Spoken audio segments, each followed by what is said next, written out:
What happens when one of Hollywood's most respected actors walks onto a talk show set expecting a professional conversation, only to be met with disrespect so blatant that it forces him to do something he's never done before?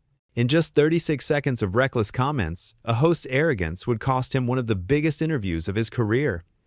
Denzel Washington had built a legendary reputation over decades. He was known for his powerful performances, his dignity, and his unwavering principles. He didn't do many talk shows. When he did, it was a big deal. So when he agreed to appear on Andy Cohen's late-night show, the entire production team knew they had landed something special. This was the kind of booking that could make ratings soar. The studio audience was packed that evening. Everyone was excited. The energy in the room was electric. People had waited months to see this interview happen. Denzel walked out to massive applause, wearing a sharp suit, his presence commanding as always. He shook Andy's hand and sat down on the couch, settling in with the calm confidence of someone who had done 1,000 interviews before. Andy started off normally enough. He welcomed Denzel, talked about his latest film, asked about his process. Denzel answered thoughtfully, giving detailed responses about his craft, his preparation, the message behind the movie. The audience was captivated. This was exactly what they had come for. Deep, meaningful conversation with a true artist. But then, something shifted. Andy leaned back in his chair with a smirk, that particular look that suggested he was about to say something he thought was clever. He glanced at his notes, then back at Denzel, and said, "So, Denzel, you've been married for a long time. That's pretty rare in Hollywood. Do you ever wonder what you've been missing out on?" The audience went quiet. It was such an odd question, inappropriate really. Denzel's expression didn't change much, but there was a slight tightening around his eyes. He answered calmly, "I don't wonder about that at all. I'm blessed to have a strong marriage and a beautiful family." Andy wasn't done. He pressed on. "Come on though, you're a movie star. The temptations must be everywhere. Surely you've thought about it." Denzel's voice remained steady, but there was an edge to it now. "I've been very clear about my values my entire career. I'm not interested in discussing this." You could feel the tension building. The audience shifted uncomfortably in their seats. This wasn't fun banter anymore. This was getting awkward. But Andy, perhaps thinking he was being edgy or provocative, kept going. "You know, I think audiences would find it refreshing if you were just honest about these things. Everyone has thoughts. Everyone has desires." Denzel sat up straighter. "I am being honest. I'm telling you, that's not something I'm going to discuss. Let's talk about something else." It should have ended there. Any good host would have read the room, apologized, and moved on. But Andy had a reputation for pushing boundaries, for trying to get his guests to say things they normally wouldn't say. He thought it made for good television. He thought he was being clever. "I'm just saying," Andy continued, his tone becoming almost condescending. "You don't have to put on this perfect image all the time. Nobody's perfect. It's okay to admit that." Denzel's jaw tightened. "I'm not putting on an image. This is who I am. This is what I believe in. And I'd appreciate if you'd respect that." The audience was dead silent now. Some people looked genuinely concerned. The producers in the control room were probably panicking, wondering if they should cut to commercial. But Andy still didn't stop. "You seem a little defensive about this," Andy said, actually chuckling as if Denzel was the one being unreasonable. "I'm just asking normal questions here." That's when Denzel's expression changed completely. The polite mask fell away. His voice dropped lower, more serious than it had been all night. "Normal questions? You've been insinuating things about my marriage and my character for the past 5 minutes. That's not normal. That's disrespectful." Andy seemed surprised by the directness. He tried to backtrack, but in the worst possible way. "Hey, I'm just doing my job. This is a talk show. We talk about things. If you can't handle a few personal questions, maybe you shouldn't have come on." The audacity of that statement hung in the air like a bomb. The entire studio held its breath. Denzel stared at Andy for a long moment, and you could see him processing what had just been said. Here he was, a man who had given this show his time, his presence, his star power. And he was being told he shouldn't have come on because he wouldn't participate in disrespecting his own marriage and values. Denzel's response was measured, but firm. "I came on this show because I was told it would be a respectful conversation about my work and my career. Instead, you've spent the last several minutes trying to get me to trash my marriage or admit to something I haven't done. That's not journalism. That's not entertainment. That's just sad." Andy's face flushed. He wasn't used to being called out so directly on his own show. He tried to laugh it off. Wow, okay, someone can't take a joke. A joke? Denzel's voice rose slightly, the first time he'd shown real anger. Where was the joke? What part of questioning my integrity and my commitment to my family was supposed to be funny? The audience was completely captivated now. This had gone from an awkward interview to a full confrontation. You could see people in the front row with their hands over their mouths. This was not what anyone had expected when they came to watch a talk show taping. Andy tried to regain control. Look, let's just move on. We can talk about something else. But Denzel wasn't having it anymore. No, I don't think we can. Because the problem isn't just what you asked, it's how you asked it and what you implied. And then, when I called you on it, you tried to make me feel like I was the problem, like I was being too sensitive or too defensive. That's manipulation. The word manipulation seemed to hit Andy hard. He sat back, his smirk completely gone now. I think you're overreacting. And I think you're used to getting away with this kind of behavior because most people are too polite to call you out on your own show, Denzel shot back. But I'm not most people. I've earned my respect in this industry through hard work and integrity. I'm not going to sit here and let you try to tear that down for ratings. Andy's tone shifted to something almost petulant.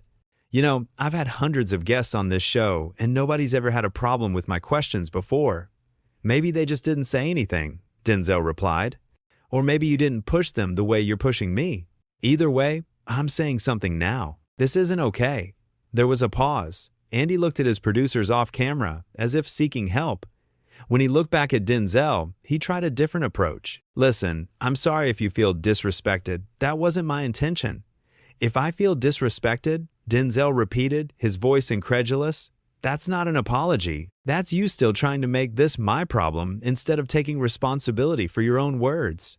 The tension was unbearable now. Every person in that studio knew they were witnessing something unprecedented. Talk show guests just didn't do this. They played along. They laughed at uncomfortable questions. They let things slide because that's how the game worked. But Denzel wasn't playing the game. Andy tried once more. What do you want me to say? I want you to be honest, Denzel said. I want you to admit that you crossed a line. Not because I'm too sensitive or because I can't take a joke, but because you actually did. Cross a line. Can you do that?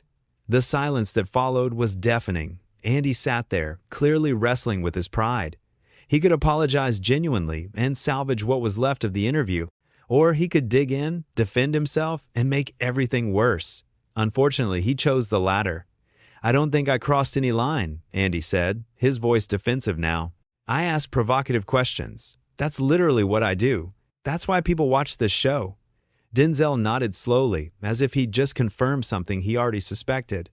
Okay, then we're done here. What? Andy looked genuinely shocked. We're done, Denzel repeated, standing up from the couch. I'm not going to sit here and continue this conversation with someone who can't even acknowledge when they've been disrespectful. Thank you for having me, but I'm leaving. The audience gasped. This was really happening. Denzel Washington was walking off a live television show. Andy scrambled to recover, suddenly, realizing this was about to become a major incident. Wait, come on, don't leave. We can work this out. But Denzel was already removing his microphone. No, we can't. Because working it out would require you to actually listen and reflect. And you've made it clear you're not interested in doing that. You're only interested in defending yourself and making me look like the problem. Andy stood up too, his composure completely shattered. This is ridiculous. You're really going to walk off my show over some questions? Denzel stopped and turned back to face him. I'm walking off because you disrespected me, and when I told you that, you disrespected me again by dismissing my feelings and refusing to take accountability. I don't care how famous you are or how popular your show is, nobody gets to treat me like that. There was real power in those words. This wasn't a diva moment. This wasn't someone throwing a tantrum. This was a man with principles drawing a line and refusing to let anyone cross it, no matter the circumstances. Andy's voice took on an almost pleading tone. The cameras are still rolling. Do you know what this is going to look like? I know exactly what it's going to look like, Denzel said calmly. It's going to look like I have self-respect and boundaries. And honestly, I'm fine with that. He handed his microphone to a stunned stagehand and started walking toward the exit. The audience didn't know whether to applaud or stay silent. Most chose silence, too shocked to react. Andy stood there alone on his stage, watching one of the biggest stars in the world walk away from his show. "This is insane," Andy muttered, loud enough for the microphones to pick up. "This is absolutely insane." But Denzel didn't look back. He pushed through the studio doors and disappeared into the hallway beyond, leaving behind a host who had just learned a very expensive lesson about respect. The show went to commercial immediately. Behind the scenes, chaos erupted. Producers were making frantic phone calls. The remaining guests for the evening had to be reshuffled. The entire back half of the show had to be reimagined on the fly. But none of that compared to the larger problem they now faced. In the studio, Andy stood frozen for several seconds after Denzel left. When the commercial break finally started, he turned to his producers with a look of disbelief. Did that just happen? One of the producers rushed onto the stage. "What were you thinking? Why didn't you just apologize?" Andy's defensiveness kicked back in. "I didn't do anything wrong. I was just asking questions." But even as he said it, he could see the doubt in everyone's eyes. The crew members who had worked on the show for years, the production assistants, the camera operators, they had all witnessed what happened, and they all knew the truth. Andy had pushed too hard, refused to back down, and it had cost him. Back in the green room, Denzel's team had gathered around him. They asked if he was okay, if he wanted to make a statement. He shook his head. "The interview speaks for itself. I don't need to add anything to it." And he was right, because what had just happened in that studio was crystal clear. There was no ambiguity, no room for interpretation. A host had disrespected a guest, the guest had called him out on it, and when the host refused to acknowledge his mistake, the guest left. It was that simple. One of Denzel's representatives asked, "Are you sure you want to leave it like this? You could go back out there, finish the interview, smooth things over." Denzel looked at them incredulously. "Smooth things over? I have nothing to smooth over. I didn't do anything wrong. I stood up for myself. That's not something I'm going to apologize for or take back." His tone left no room for argument. This was a man who had made his decision and was at peace with it. There was no regret in his voice, no second guessing. He knew exactly what he had done and why he had done it. In the studio, Andy tried to regroup for the rest of the show, but the energy was completely different now. The audience was subdued. The remaining segments felt flat. Everyone in that room knew they had just witnessed something significant, and the rest of the show felt trivial by comparison. During another commercial break, Andy addressed the audience directly. "Look, I know that got a little heated. These things happen in live television, but let's try to enjoy the rest of the show, okay?" But the audience response was muted at best. A few people clapped politely, but most just sat there, still processing what they had seen. Some were already on their phones, no doubt texting friends about the drama that had just unfolded. One audience member shouted out, "He was right, you know. You did disrespect him." Andy's face flushed again. "I don't think we need audience commentary right now, thank you." But the damage was done. The illusion had been shattered. The carefully constructed atmosphere of a fun, lighthearted talk show had been replaced with something much more real and uncomfortable. And there was no getting it back. As the show continued, Andy tried to push forward with his remaining guests, but his energy was off. He seemed distracted, agitated.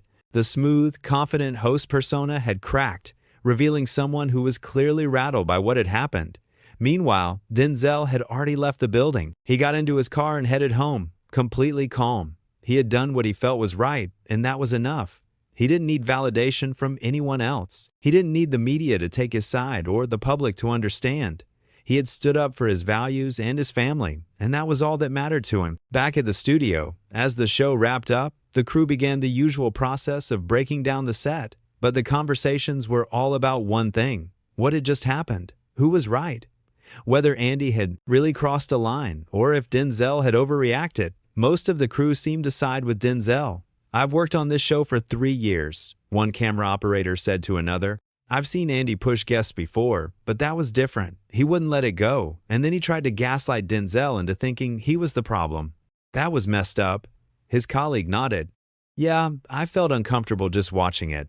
I can't imagine being the one in the hot seat." Andy overheard some of these conversations as he left the stage. His jaw was tight, his movements stiff. He went straight to his dressing room without talking to anyone, closing the door firmly behind him. Inside, he sat down heavily in his chair and stared at himself in the mirror. For the first time that night, he was alone with his thoughts, and those thoughts were not comfortable ones. Had he really been that out of line? Had he really pushed too hard?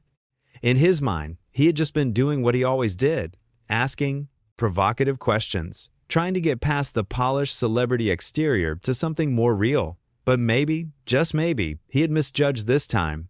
Maybe he had mistaken disrespect for edginess. But even as these thoughts crossed his mind, his defensiveness rose up again. No, he was a professional. He knew what he was doing. If Denzel couldn't handle a few tough questions, that was on him. Not every celebrity could handle the heat of a real interview. Yet even as he tried to convince himself of this, doubt lingered. Because the look on Denzel's face before he left, that wasn't the look of someone who couldn't handle tough questions. That was the look of someone who had been genuinely disrespected and had chosen not to tolerate it. The next segment of the show that was supposed to air the following week now had a massive hole in it. The interview that was meant to be the highlight, the big draw, was instead a public relations nightmare. And Andy knew, even if he didn't want to, admit it, that he was the reason why. He picked up his phone and saw it was already blowing up with messages. Other celebrities, industry people, even some friends, all wanting to know what had happened, all having opinions about it. He put the phone back down without reading any of them. He wasn't ready to deal with that yet. What Andy didn't realize in that moment was how much this single interview would define him going forward. You can be a provocative interviewer. You can ask tough questions. You can push boundaries. But there's a difference between being challenging and being disrespectful. And when you cross that line, when you refuse to acknowledge it, and when you lose a guest as significant as Denzel Washington because of it, people remember. The studio audience filed out slowly, still buzzing with conversation. Many of them were disappointed. They had come to see Denzel Washington, to hear his stories, to experience his presence. Instead, they had witnessed a big confrontation that left everyone feeling uncomfortable. Some felt they had gotten their money's worth in terms of drama, but most just felt let down. Outside the studio, word was already spreading. People who had been in the audience were calling friends, posting on social media, sharing what they had just witnessed. The clips would inevitably leak online. The story would grow and spread. And by morning, everyone would know what had happened on Andy Cohen's show that night. But in that moment, in the immediate aftermath, what mattered most was the principle of the thing. A man had come onto a show in good faith. He had been disrespected. He had called it out. And when his concerns were dismissed, he had left. It was a simple sequence of events with a profound message. Respect isn't negotiable. Boundaries aren't suggestions. And celebrity status doesn't give anyone the right to treat others poorly, nor does it obligate anyone to accept poor treatment. These were the lessons of that. 36 seconds when everything changed, when questions became accusations, when persistence became harassment, when a host's arrogance cost him not just an interview, but his credibility.